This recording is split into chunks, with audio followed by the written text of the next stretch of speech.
Today I'm here with something that's really unusual and interesting, and it's also kind of similar to a few things that I have reviewed in the past. I'm here at DC Pianos in Berkeley, California, with a really cute and odd and unusual little piano.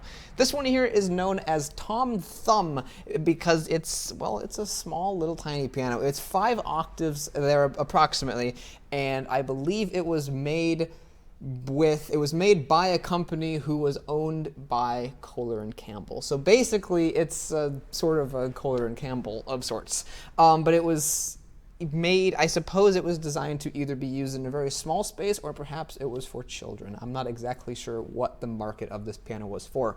But if you're looking for a compact piano, this isn't a bad choice. Now, not every piece of music sounds great on it. I'll demo that in a little bit, but for certain pieces, it works amazing. It's really awesome. And if I had the space in my studio, I'd be tempted to get it because it has a unique timbre to it. It's like a piano, but it's just different enough that it sounds unique, and it's really interesting. And the reason for that is because there's only 1 string per note. Now, on a normal piano, you'll have 1 string in the first maybe 10 or so bass notes, but then everything else will have either 2 or 3 strings. However, this piano, all the way up to the highest C, only has 1 single string, which is really, really interesting. It was a bit of like a cost-saving kind of device, I guess. But it lends it to have a really unique sound. If it had 3 strings per note, it might sound pretty ordinary and possibly bad. But it's got 1 string per note, it has a really unique sound, and it's just really cool. Without any further ado, let me get to playing it. So the first piece I'm going to be playing on this, and probably one of the only full pieces I will play on this particular piano, is something that a few followers of mine have requested that I play for quite some time. It's the Minecraft theme. And why? Because it sounds good on this piano. It really sounds good. I believe in the original song it was played on a kind of an odd sounding digital piano. It had a sort of an out-of-tune tone to it. At least it's one of the few songs that sounds pretty good on an out-of-tune piano. This particular piano is not out of tune, but it still sounds really good. So hopefully you enjoy hearing Sweden on the Tom Thumb piano. I was waiting to find a square grand and play it on the square grand because squares and cubes and all that, but whatever.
I don't know, there's just something about the tone of this piano that lends itself well to that sort of music. Many people will say that that particular piece reminds them of perhaps this, some Erik Satie, which also sounds good in this piano.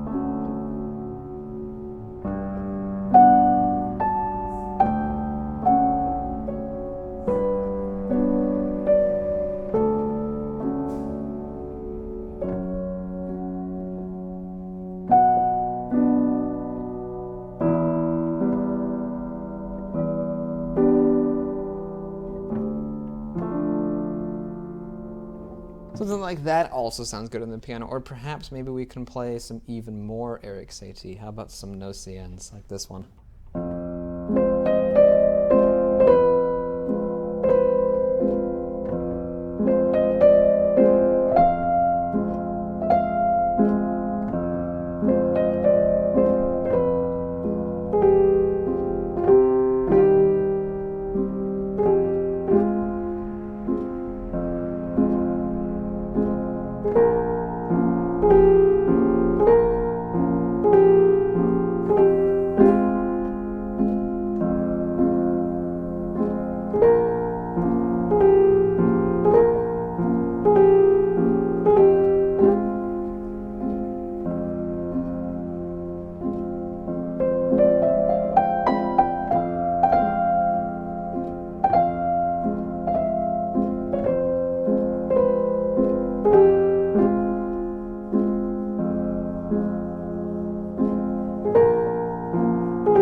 A little condensed version of the first no-cien there for you. But there's also some music that simply doesn't work very well on this piano. Let me demo that as well, and I find it really interesting because most pianos sound pretty good with most anything you play on them, Debussy especially, but this piano, something about the tone, it just doesn't work quite well.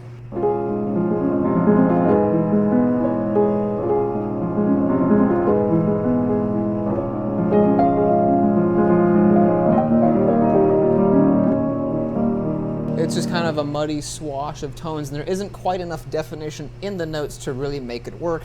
Also something loud and fast like this.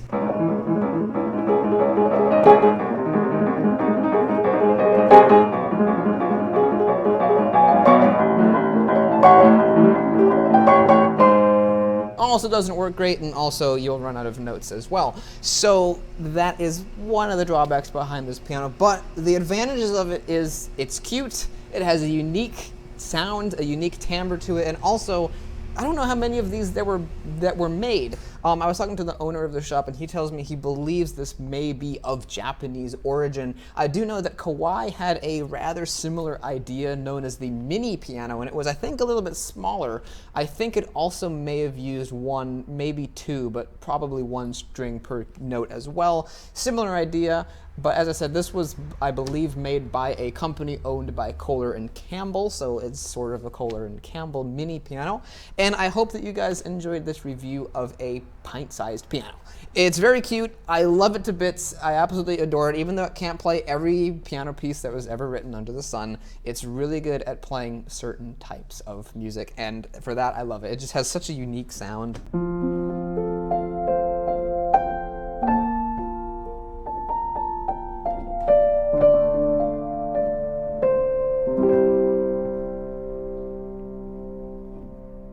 Surprisingly good sustain in the mid-range, and just a really interesting little thing. So I hope you guys enjoyed this review. If you did, you might want to go check out my channel, because I do lots of reviews of pianos, both odd, cute little things like this, and also high-end concert grand instruments. So if any of that sounds cool, you might want to go check out my channel. If you do that, thank you very much. If you're new, you might want to think about subscribing, and if you do that, well, thank you very much as well, and I'll see you in the next video.